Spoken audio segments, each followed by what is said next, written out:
everyone, my sister is back. Hi. It's been ages since you've seen me. Yes, from her adventures. This is what we've got to work with. Yeah. But hey, at least I don't have all the strip back to do. So I'm just going to go straight into the prepping them. Get these cuticles done. Yeah. Get them all buffed over. And then we're going to do some funky autumnal nails.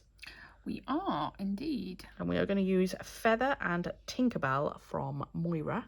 And epic. We are going to marble them.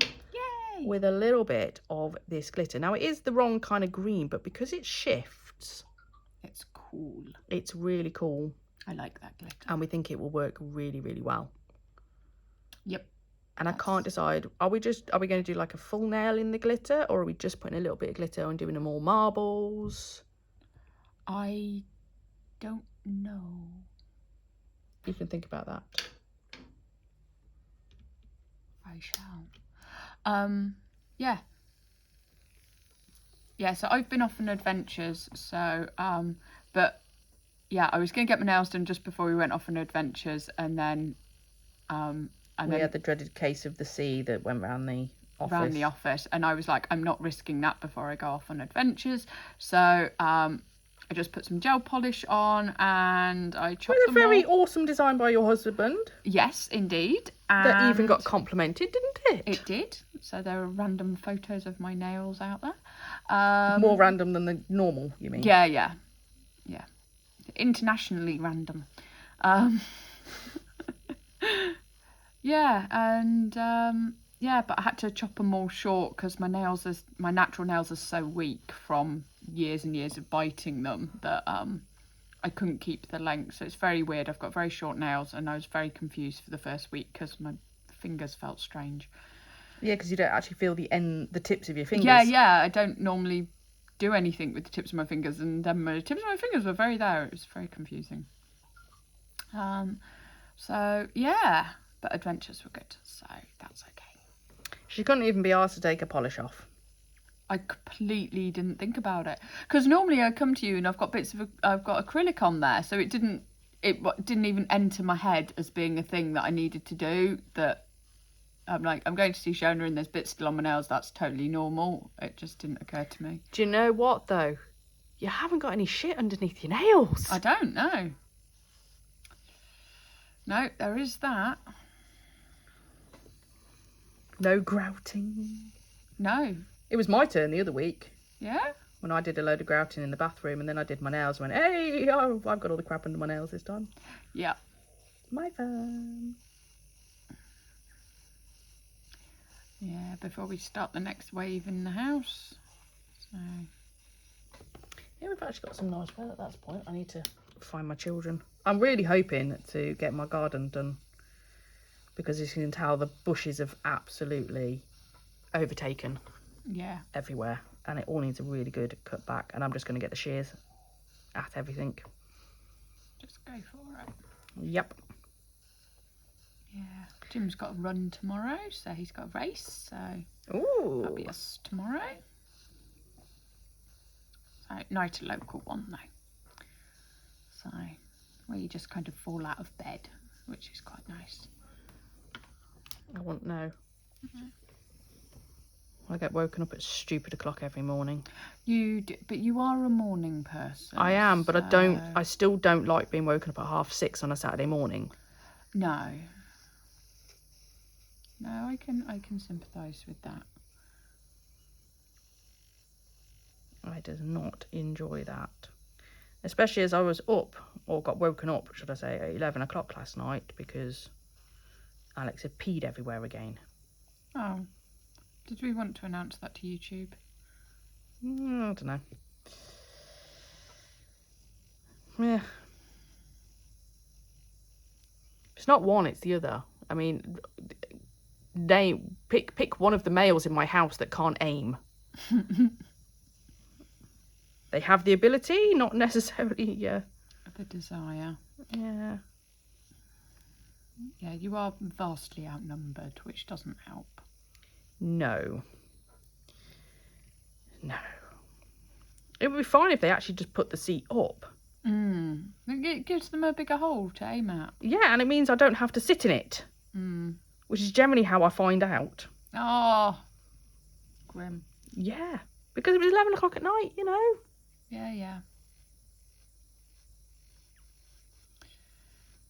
Well, I didn't sleep through the night any day I was away. Wow. Yeah. Hosteling. Very noisy. There's always a snorer, there's always a creaky bed, there's always people moving and shuffling it just as they're turning in their sleep or whatever. And yeah, I didn't sleep through the night any night I was away. Yeah. Which was tough, but yeah. You are not good on no sleep. I did okay. I did okay on it. Did you find tea? I took tea with me. So basically your rucksack consisted predominantly of tea. No. I did take tea bags with me though. But yeah, just because I've learned that that's one of those things that when I'm traveling actually makes I can put up with so much stuff if I can have a cup of tea. So I didn't always have milk. I very often ended up making tea in a microwave because there were no kettles. What? Yeah. Why? No kettles. Why? I don't know. That what? That makes no sense. Why would there be a microwave but no kettle? I don't know. Either way, very often there were no kettles. Yeah, so weird. Some slightly weird tea. I was not the only person. I met a Russian girl who was also carrying her own tea bags, and I met a couple of Oh, what Swedes. brand was she using? Was she like a proper Russian brand, or was she? Yeah, did she have a proper Russian black tea. Ah. Like, also she's also a fan of like strong builders tea. So yeah, she was like, I can't be doing with like Mediterranean. Even their black tea is like really, really weak. And I met a couple of Swedes who were carrying coffee sachets. But Swedes and their coffee, I mean, that's well known. Yeah, So I just had this thing going. Oh yeah, alone. she just pulled out her bag of PG tips. I did at one of the hostels I was at. It was the strangest thing I ever saw someone pull out of a rucksack. A girl pulled an electric kettle and plug out of her rucksack. What, one of those little tiny ones that just like 1 cup? Yeah, like a travel-sized one. But even so, you're travelling light, and she had packed a kettle. I mean, in fairness, it is a very sensible thing to pack, but I would have It's gone more also like when with a you're little going stove lightweight. rather than, you know, Like the a little travel gas one. Yeah, like a little travel one. Because at least you can then, you know, do food and stuff in that as well as, and obviously doesn't require electricity. Yeah. No, an electric kettle, a small electric kettle. That one absolutely staggered me. You know, and you double take because you're like, no, that I have it just seen that. That was the strangest thing I saw someone pull out. I don't find that strange though. Like all the when things you're that could be light, pulled out. I mean, if she suddenly pulled out a hair straighteners and oh no, I saw that too, and travel hair dryers and stuff, and I'm like, okay, fine. That didn't. I'm like, lots of people travel with them, but I don't think I've ever seen someone travel with an electric kettle. No. That one was weird. So, yeah, and given it's one where you pack light, it just was particularly odd. But hey. Bonkers. Absolutely. In fairness, I but then when we went to Germany, like the hotel didn't have a kettle in the room. No, I stopped. But it was a free minibar. So you can have anything you liked out of the fridge, but they didn't provide you with a kettle and tea and coffee. I stopped in 2 hotel rooms, and one of them had a kettle but no fridge or anything, and the other one had neither. So, I mean, I was obviously in either hostels or budget hotels, but you know, just where you couldn't find a hostel room. So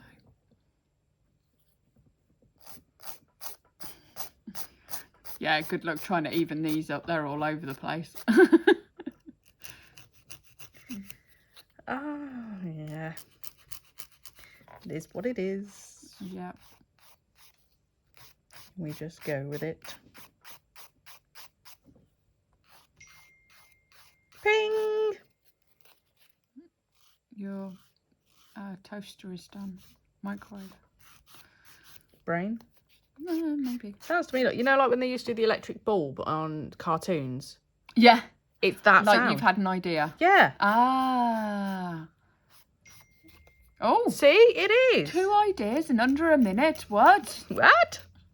Can't be doing with that.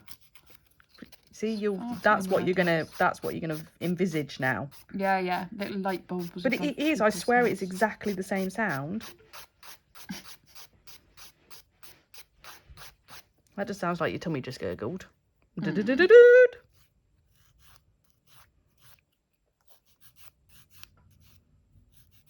Yeah, that's it. In bloody English breakfast tea. Blech. See, the one that they just think that we drink. It's like we don't drink it. Like it's only for hotel chains. I don't mind English breakfast tea. I'll use it. If you've got no other option, then yeah. But it's the fact that, you know, you go there going, oh, we've got English breakfast. We don't drink it. Not by choice. Desperation, yes. But, you know. Yeah. But like I say, the German fruit tea is amazing. Yeah, I'm just not into fruit teas. At all. They just... But they taste like puddings. It's great. Yeah, I'm just kind of... Like... I want to eat something that smells like that water smells. Yeah, but, you know... When you're trying to be good at 3 o'clock in an afternoon in your desk and not eat the cake... Yeah, yeah. Tricking your brain into thinking it's having cake could work. Yeah, which it does. Works quite well. Cool. And it means I'm getting some extra fluids in there. And Yeah. And no caffeine, because I'm not allowed caffeine after a certain point in a day. No. Otherwise, I don't sleep. Oh, no. Oh, no.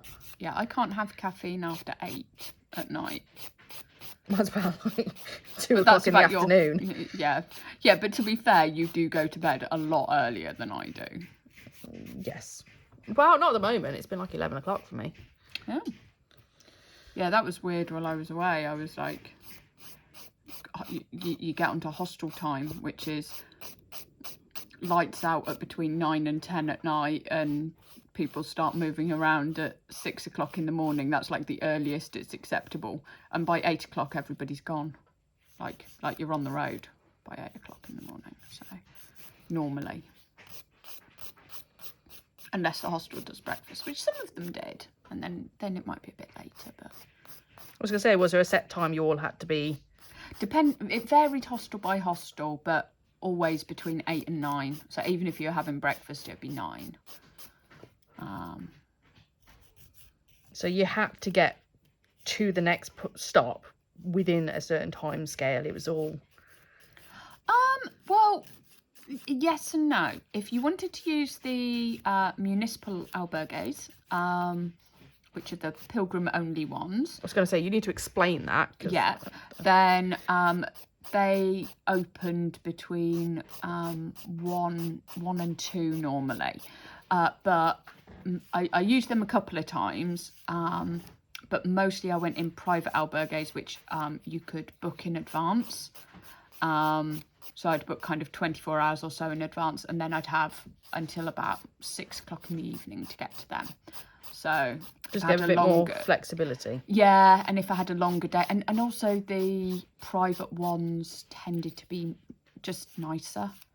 It tended to be like under 10 people in a room as opposed to 30, which really helps when you're trying to sleep. And you know, they'd have things like curtains round your bed and, you know, maybe a slightly better stocked kitchen with pots and pans and things like that. You are more likely to find a kettle in a private albergue than in a public one.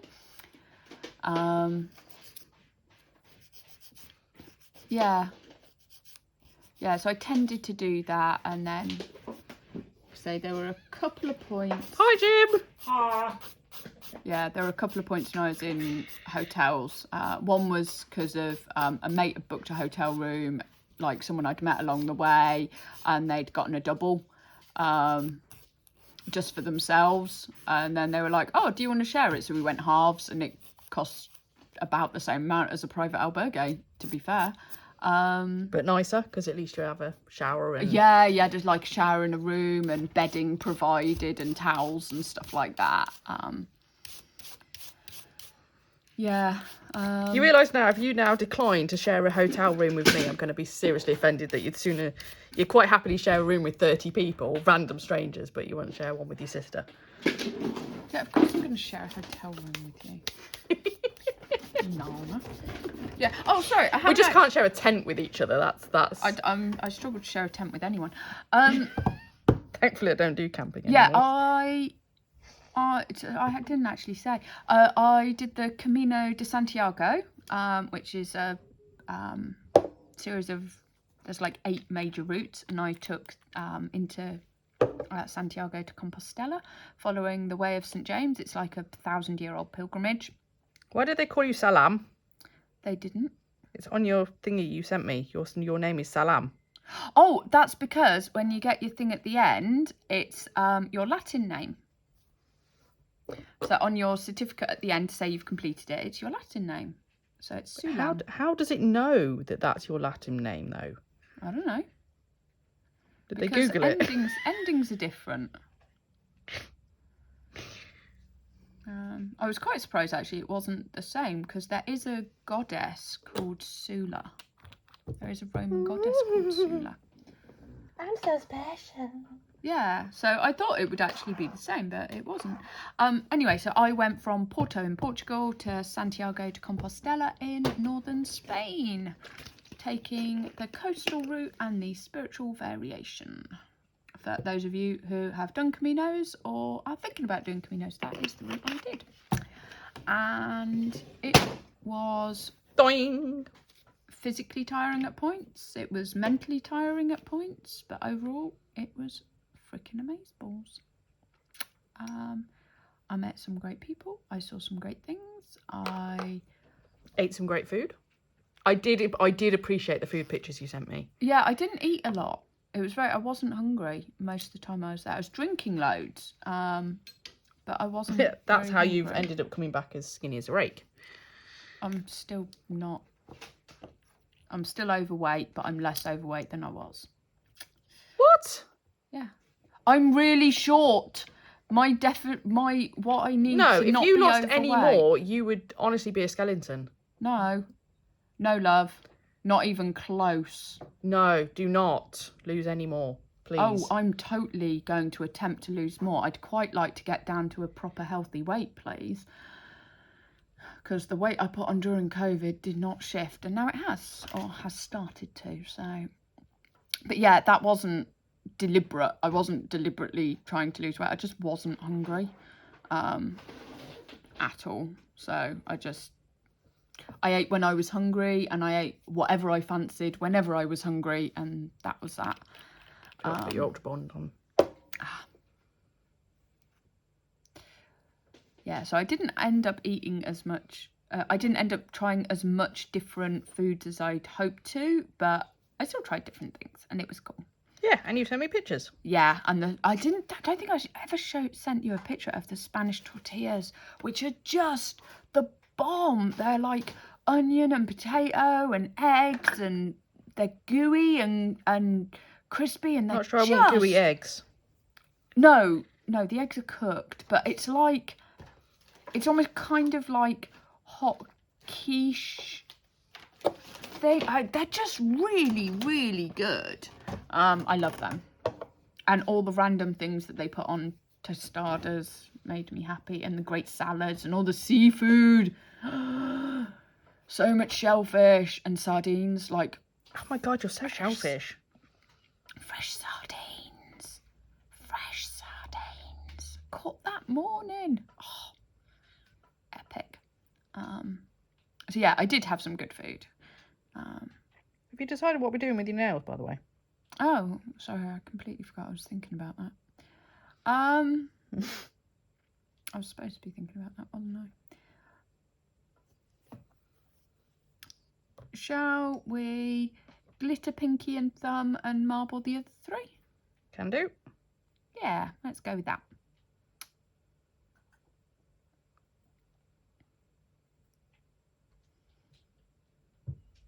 Yeah. And some of the days of walking were just so beautiful. I've decided. And you only had one day of rain, was it? When it was really, really I bad. had one day of torrential rain. That was awful. I didn't walk very far that day. I stopped at this great place for paste. Take the lid off, Shona. It helps.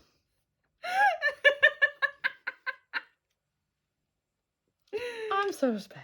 You really, really are.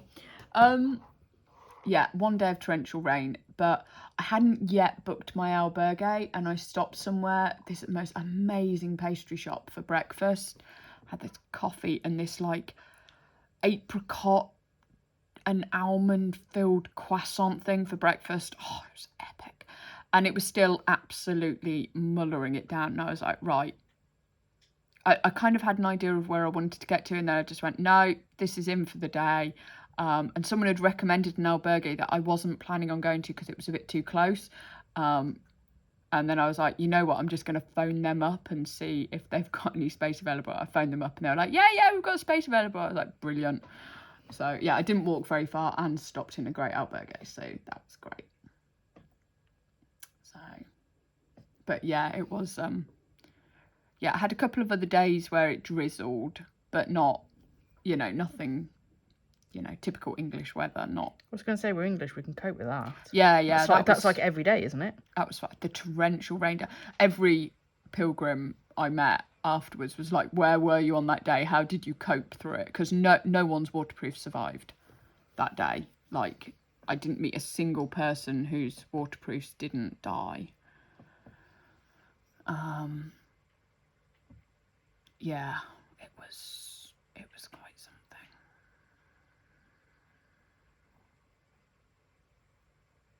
Yeah, that was, and the wind, because it was so windy that as you were crossing bridges, you were struggling. I was struggling to hold my feet, and yeah, it was. Oh, that was awful. Yeah, I've decided that I hate cobblestones. They're the worst thing ever. Which is weird because in Portugal, everything apart from the major roads is cobblestones. So all the footpaths, all the smaller roads, and everything is cobblestones.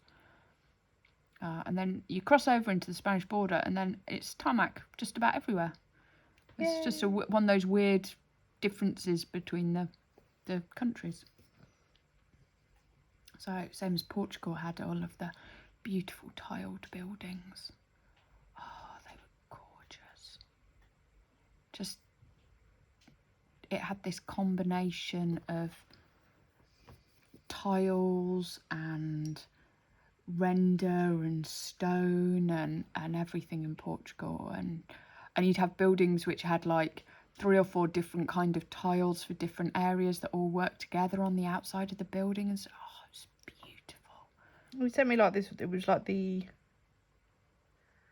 I don't know what it was. It was like this little weird building just on the side of a road. It looked like a little gatehouse almost, or it was a fountain. Really? Yeah, it was a fountain made, and that was in Spain actually, and it was made out of different. The stones were all laid in different ways to create these beautiful little patterns. It was gorgeous. It just happened upon it. It was just really pretty. But yeah, that was a drinking fountain. drinking fountains everywhere. That's handy. Yeah, especially through the Portuguese section.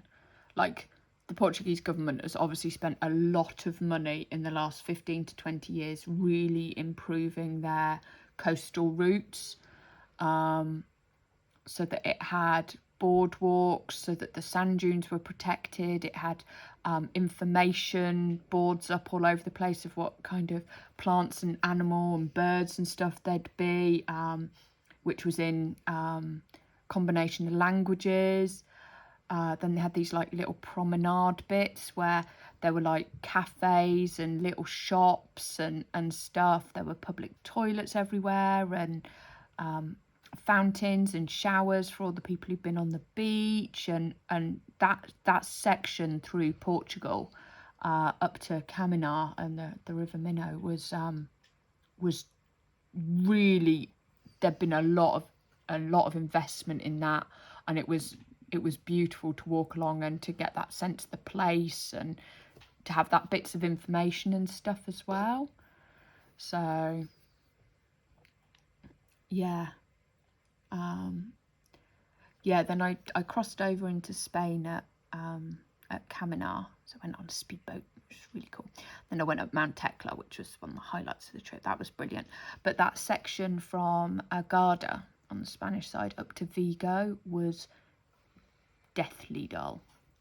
It was really boring. There was lots and lots of road walking.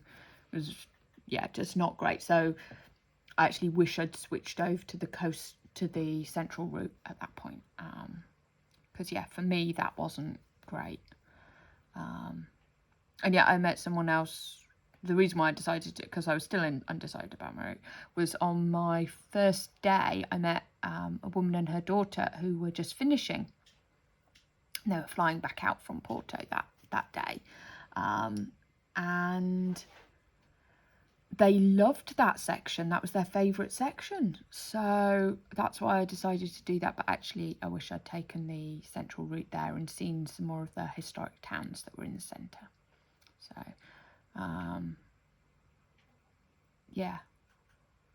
But Pontevedra was brilliant. They had the World Triathlon Championships going on. And it was the men's elite finals the day I was there. So that was one of the days I stopped in a municipal albergue, which are pilgrims only, because I couldn't get a bed in Pontevedra. But it did mean I went and watched the World Championship, which was brilliant. So, because that floats your boat. It does. And I never thought I'd get to see Alex Yee and Johnny Brownlee in action. Like multiple Olympic medal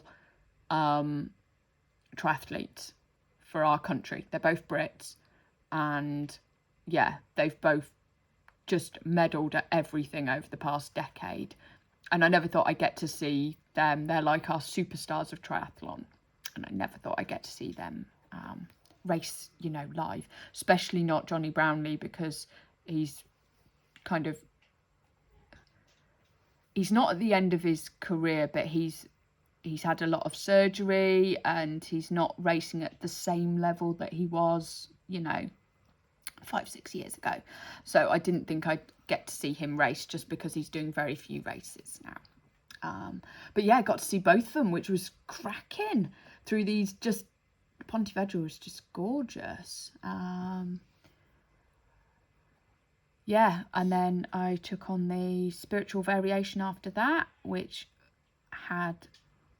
takes 3 days. So the other route takes 1 day, and this took 3 days.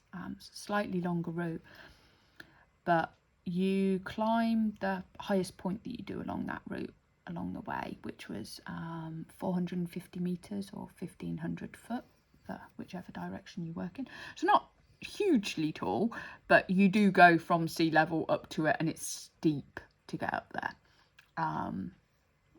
You get up to a place called Armentaria, which is a monastery. I was going to say, why is it the spiritual route? So it's definitely, so with the Portuguese route, there's a bit of is it part of the original pilgrimage or not, and whatever.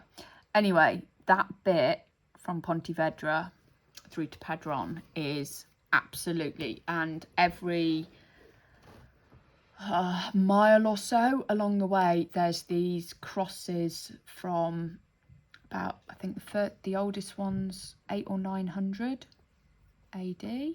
And then the most recent one's something like 1700 AD. So you've got all these crosses showing the way, which was very cool. Yeah, and you go up to this monastery at Armentaria, which I never actually made it to, but that's a different story. I never made it to the monastery. I made it to Armentaria. I just never made it to the monastery. And the following day was the best day's walking of the entire trip. So, I mean, the weather was great that day, which helps. But you started at 8 o'clock, 8:30 in the morning, just as the sun's rising, and you come down off this mountain back down to sea level again. And you start by going through this really atmospheric, mossy woodland.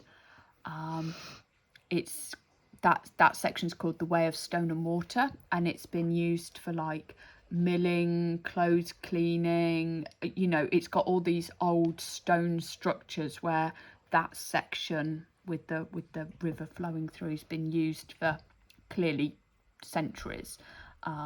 But it's also just unbelievably atmospheric. It's gorgeous. And you come out of there, and as the river widens out, it flattens. So it's about the only stretch which is completely flat for a couple of miles, for like 3 or 4 miles. It's pancake flat. I suppose because it's been used for like industrial uses. No. Well, not industrial, but you know, like it's been worked. I don't think so. It's in a natural bottom of a valley. So the people just took that as a good place to do it. Yeah, and then so you follow along this river just brimming with fish. I've never seen so many fish in one place. Fish. And then Did you name one wonder? I did not. I didn't name any of them. And you've got all these vineyards either side of you. So you just pass through this miles of brilliantly repaired path, because it was full of locals walking their dogs and everything. It's just clearly like a key part of the local, what you do when you're out and about there.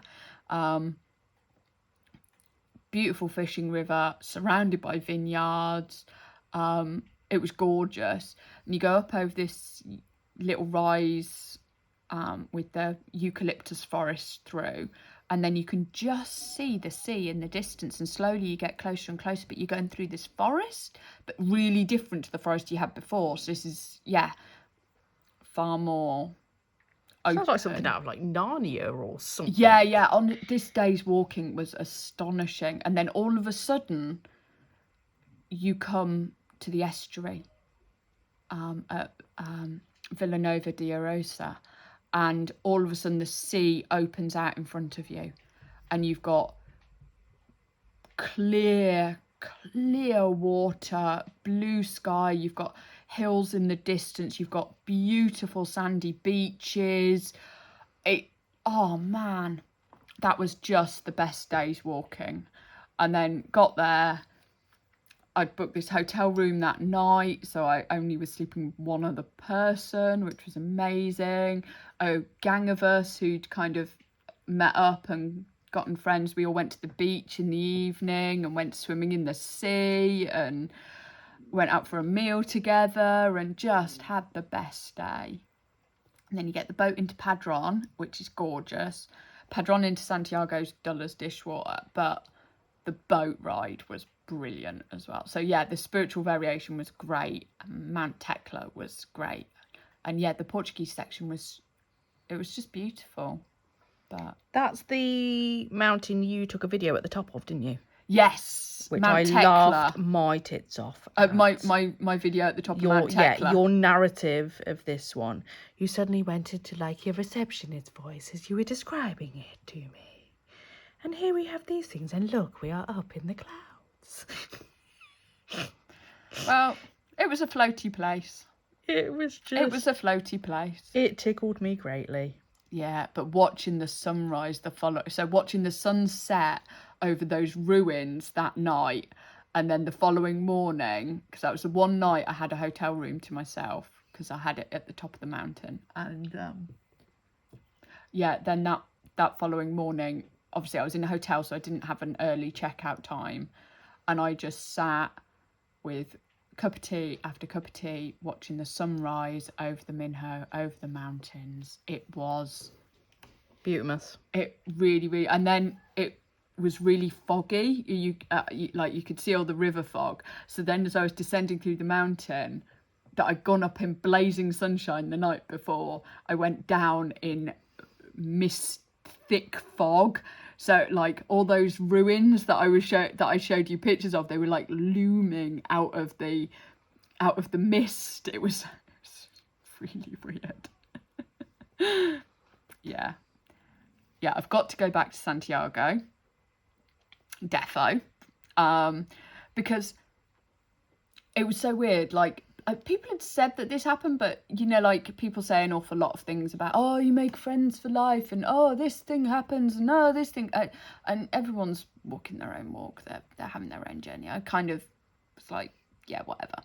Anyway, got to the square because I stopped just outside Santiago, so I only had like 4 miles to do the next day.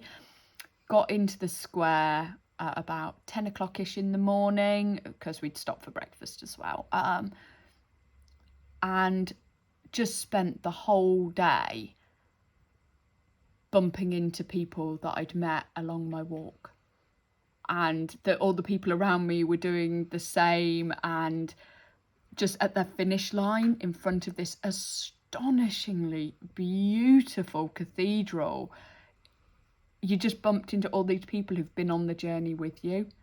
And it was just, I spent the whole day just bar hopping and bumping into people. I was like, honestly, spent the whole morning in the square bumping into people.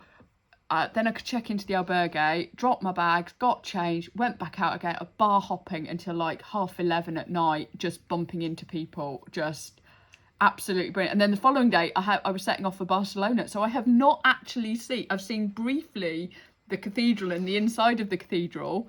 Didn't manage to get in for Pilgrim's Mass because it was so busy. I queued up and just couldn't get into the cathedral. I was like, how many people there are there? And I'm like, I'm right at the tail end of the season when I was going, and it was brilliant. Yeah, got the train into Barcelona. Day in Barcelona. Can't wait to go to Barcelona with you. Just spent the day. We'll talk about that over lunch. Yeah, just can't wait. Did I put the Ultra Bond on these? I have. Could have sworn I did. Idea. I did the full set. No idea. Yeah, okay with it. Yeah, and then came back. So that was my pilgrimage. But yeah, so now I'm kind of accumulating all. I always keep a journal when I'm traveling. So, and so now I'm accumulating pictures and all that kind of stuff, ready to do my scrapbook. So. Yeah, spent Sunday, got back on late Saturday night, spent Sunday on the sofa. And then Monday, I was in work all day, and I was sitting, and I spent the whole day just being like, what the heck is going on? I need to be walking. I walk, I get up, I walk. I was going to say, did you have like twitchy legs? Oh, yeah. I've had twitchy legs all week. I'm completely confused by this sitting malarkey. I'm like, I do not do sitting, I do walking. This is what I do.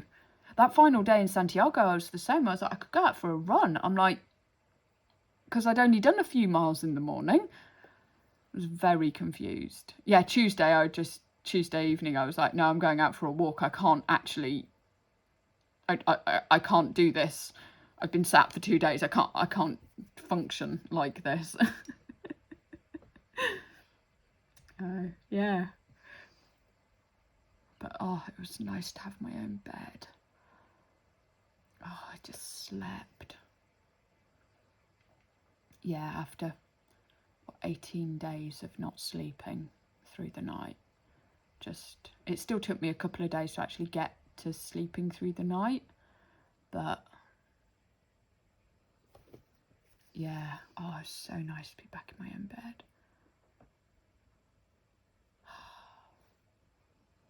Yeah, aside from family, obviously, it was the one thing I missed. It's my bed. I was going to say, oh, that's great, is it? So she comes back from holiday, she goes, yeah, I just missed my bed. No, after family and pets, obviously. Yeah.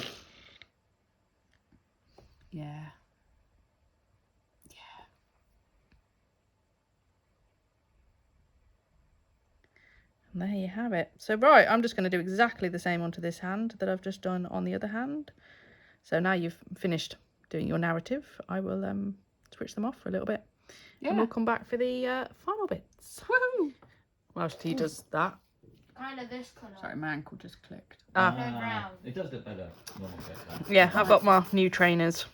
Yeah. So, yes. I have decided that whilst, because I didn't obviously do anything this morning because I was busy trying to do housework. And Adam, because he was leaving early this morning with the kids. So, yeah, whilst when he's back and then they're all going out, then I shall go onto the treadmill. Totally right. Developed by Jeff Galloway in 1979. It's called Jeff marathon training method. Ah, so it's called Jeffing because the guy was called Jeff. Totally Jeff. Well done, Jeff. For all of those people that are now confused by this one, we were just having a chat about Pokemon. obviously running, jogging stuff. My sister and obviously Jim are really into their running and, you know, marathons and stuff like that. And I was Not like, me, oh, not me. well, I don't go further than a half marathon. That's plenty for me, thank you. I don't go further than down the road. Whereas my style is apparently called Jeffing. And they were like, why is it called Jeffing? I'm like, I don't know. I've never even heard of Jeffing. That's like a whole new thing. Yeah, so Jim just Googled it and it's because the guy was called Jeff.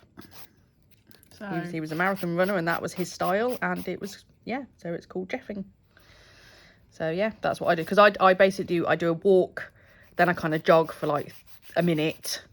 And then I walk and then I jog for a minute. And that's what I do. But yeah, I was saying to Jim that it's like I've really struggled with it this year, partly because timing is just a problem. And yeah, well, so what I prefer to do it out and about. And obviously with energy prices as well, I stopped using the treadmill. And this is where it's all gone wrong. Because what happens is I do it and then I get so far and then I've hit my limit, but I've still got to try and get back. And it's pushing myself too far then that's where I'm ending up hurting myself. Whereas when I used to do it on the treadmill, I would just jump off when I was done. Yeah. So I've got to go back to doing it on the treadmill. And so I bought myself some new trainers. So they're in that really horrible new trainer stage of like after 20 minutes, your feet are screaming at you. Which will be fine. It's not the bottom of my feet that's screaming at me, which is the good part. Yeah. Because I was like, yeah, my other trainers have definitely reached the point of no return. You know, when the gel's gone hard. But yeah, that's not moulding to anything now. That's just permanently stuck.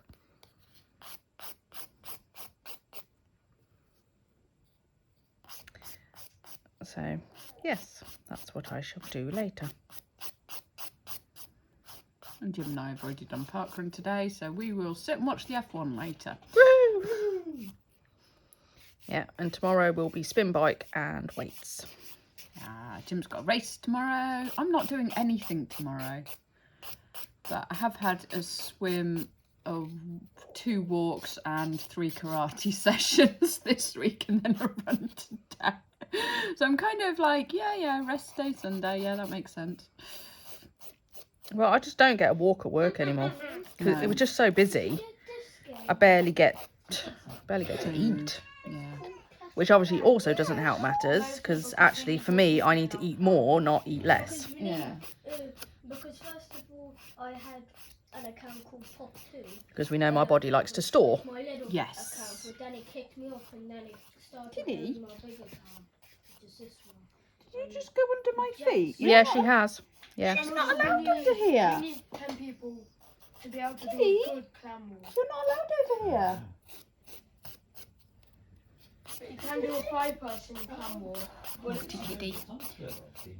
Yeah. And of course, we do need to talk about Barcelona. Mm. Trying to find a. Which isn't happening for another. Yeah, and a bit. Yeah. Yeah. But I was wondering how you. Maybe I shouldn't say this on camera actually. Just in case you turn around and say no, and I'm like, oh, I'm going to cry now.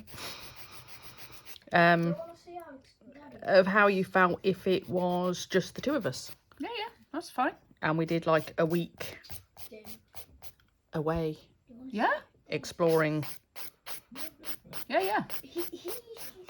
Because at the end I can walk plenty so long as we have. I stretch my back and I have stops and I get fed. Yeah. Oh yeah, I can walk all day, but every 2 hours I need a coffee break. This is, I was saying like at some points on the Camino, it was physically too tough, and that came in the first couple of days when I was trying to walk for too long without stopping for coffee and a stretch. Yeah.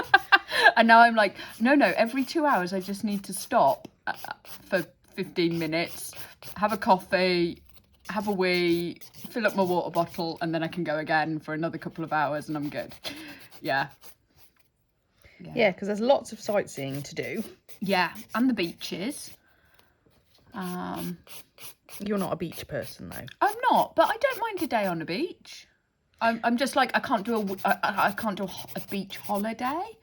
But I can't do a whole day on a beach. I get bored. I'm more like, I'll go on the beach and I like to paddle in the sea and I like to walk down the sand. yeah, I was doing that each evening that I could. I was doing that in the evenings. So I'd finish walking, kind of go and have a shower, and then I'd go down to the beach and have a walk, have a paddle, let my feet recover a little bit, go and find a bar, fill in my journal. I don't like sand. See, that's part of the problem. Walk and paddle again, and then go back, and then I'll be like, yeah, ready for bed now. So, meow. You're back under my feet again. Yeah. Cat happens. This is new. She didn't used to go under my feet at all. She's just being annoying because she wants more food. Ah. Does she actually want more food, or does she just think she wants more food? No, she does. Okay. She's just been given a nice bit of pate. She has. Just because I got to a point, I was like, I can't eat the rest of this. But I'm like, I'm not going to waste it. You can eat it. No. Little treat for the cat. Yep. But I won't do that if people are still eating or whatnot. That's when we're. Because I'm not getting into that habit of going, oh, they're eating food. She'll drop some food down for me. No.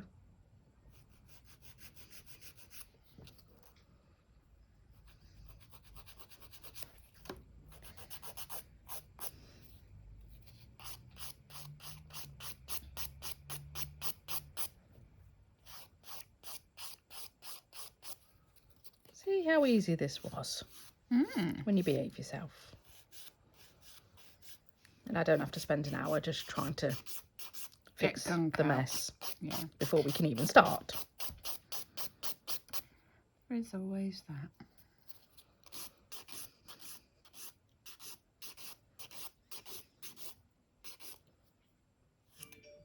Oh. You've got mail. No, that's Star Trek. It sounds like You've Got Mail. Like the really old Microsoft sound. Isn't there a film? That it is also a film, yes, but yeah, the really old You've Got an Email sound, I think was that sound. Back when email was new and fresh, because we are old. Oh, we've got some of the tech team. Obviously, they're all like, early 20s, these guys.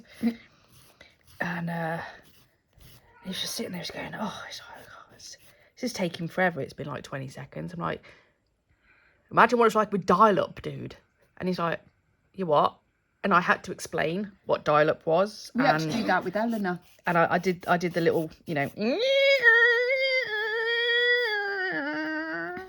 Yeah, it was in a movie we were watching and there was the dial-up noise and Eleanor was like, what the heck is that? And I'm like, that is the sound of the early internet. And she was like, you what?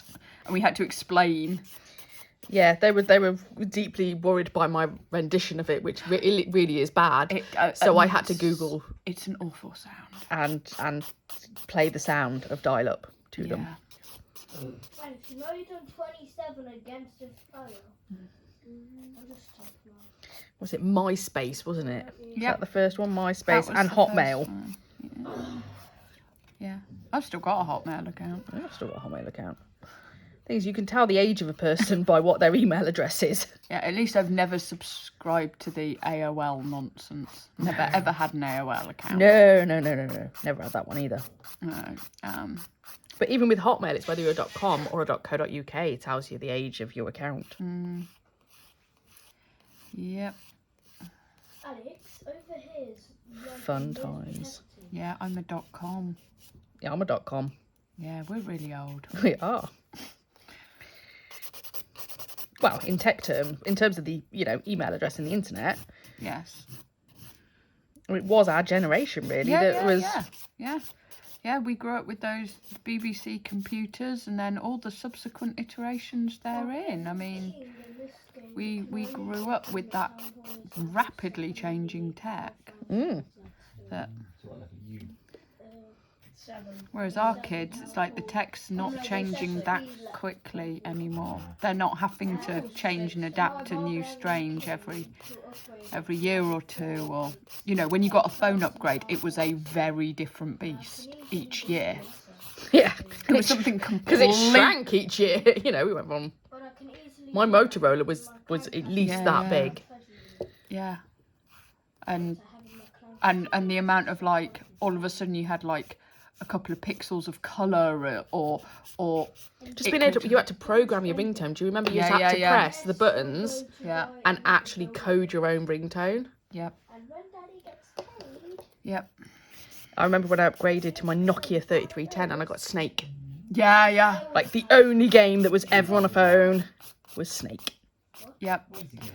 And it Remember, used to cost, I got a newer one and it had Snake, but it had colours. It was Snake with colours, and it was like, what? What is this nonsense? Yeah. I survived! Someone was attacking me And it used to cost 15p a text message. And you get like 10 free a day, and you just burn through them in minutes. Yeah. Because actually to talk to somebody would take at least 20 messages. Yeah. Because you didn't dare ring each other. My God, no, the cost of that. Yeah. Whew. Yeah. And they can't see if you have one unless yeah, I mean, phones without internet. Yeah. Phones without internet. Phones purely for the purpose of ringing people. Or texting them, and that was considered a very new and radical weird thing, and it had its own language. Texting had its own and you can tell the age of someone when you text them even now by whether they drop in those shortcuts that we used to do because we had a text limit. We had a number of... Yeah, so thanks, THX. Yeah. Because you could only have, like, it was like tweeting. It was like you only had a certain number of characters. Yes. We had this conversation the other day that obviously LOL, when it first came in, was lots of love.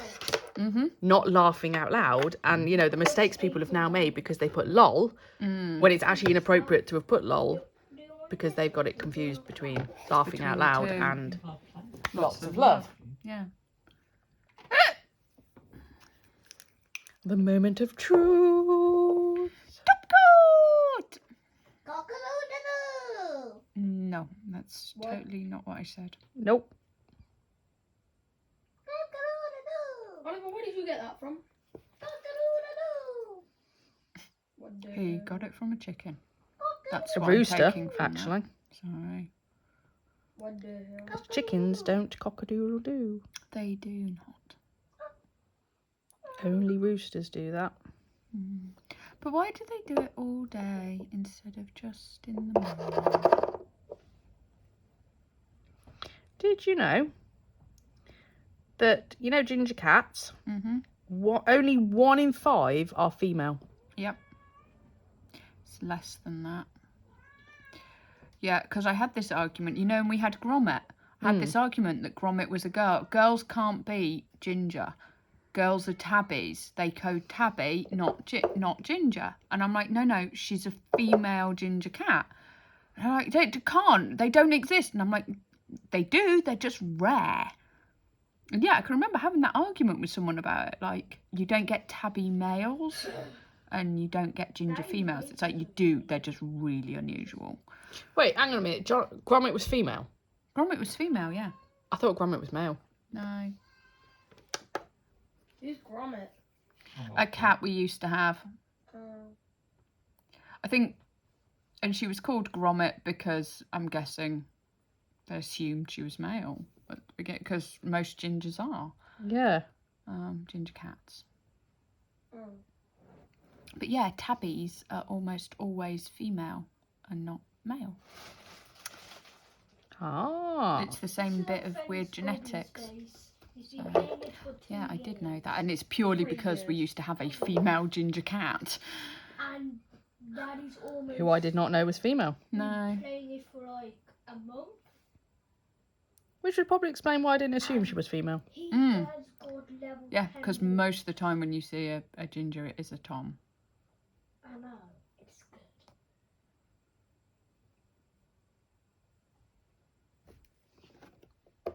Awkward silence. I want to sneeze. No! What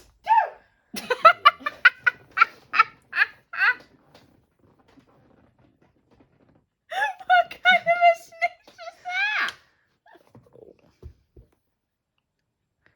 I like I don't know, but I bit my tongue with it. That hurt. My head did a little wobble, like I had a little Bobblehead. bobble. Yeah. Yeah, bobblehead. I'll do your thumbs in a second. Yeah. Do you want to show the people? Yeah, sorry, I was staring at them. I don't want to. There you go. She's got some autumnal themed Yeah. tinky nails. Tinky nails? Dinky. Dinky. Dinky. That's what I mean. I was going tiny and I was like, Tinky. what the heck is tinky? Are you making up words like you're jeffing? But jeffing is a thing. But jeffing is a thing. It has been proved. Google says so. Google says so. And it is the repository of all knowledge. It solves a lot of arguments, let's face it. It does, you know. yeah. Especially when you play Scrabble. Or you're having a fight in a pub. You're having a fight in a pub and you're like, no, it was that year. No, it was that year. Oh, I thought you meant like an actual punch-up. I'm not sure Google helps that one. No, when you're having what year was that? When did that happen? No, it wasn't then. It can't have been there. No, it was then. Or, no, it was that person who was in a movie. No, it wasn't. It was that person who was in a movie. And Google answers. And in the end, you get to we're going to Google it. And then you get a definitive answer with a winner and a loser. And unlike in the old days where you just go home thinking both of you were right and you'd perpetuate your misinformation. While scowling at the other person. Yeah. I mean, wars have been started for, Silliness. Yeah, neighbour wars. From there's something about I don't know what 2 companies it was, but I know it was something in Oreos, and the other company for Oreos was a cake. No, sorry, I'm on about Jaffa cakes. Sorry. Yeah. The Jaffa cake debate of whether or not it's a cake yes, or a it biscuit. actually went to a very high part of the court. It did. It went to the European Supreme Court, that one. I mean, it's such a wonderful use of resources. It was to settle the debate of whether it's a cake or a biscuit, which I think it was a cake, wasn't it? Actually, it was an enormous amount of tax that they would or would not have had to have paid. Tax difference to biscuits. Yeah, cakes and biscuits are taxed differently. So actually, the reason why it went so high is because if it was one and not the other, then the company had to pay back taxes for decades for it being the other one. That's why it went so high. It was all about tax. And the answer was? I can't remember. Nobody cares. It's cake. Yeah. I thought it's because it was a soft. It's soft, not hard, which, you know, biscuits are hard. Then what cookies? Because cookies aren't hard. Cookies are gooey. But they're cooked, not baked. That's true. Wait, why is bacon Anyway, called bacon? that's why If the Jaffa cake thing was. It was all about taxation. That's why it went so high. That top you're wearing looks really, really awesome on you, Sula. It does. Thank you, Shona. Yes, my new. They haven't seen any of my crochet. There you go. Hang on, your doodah's stuck in it.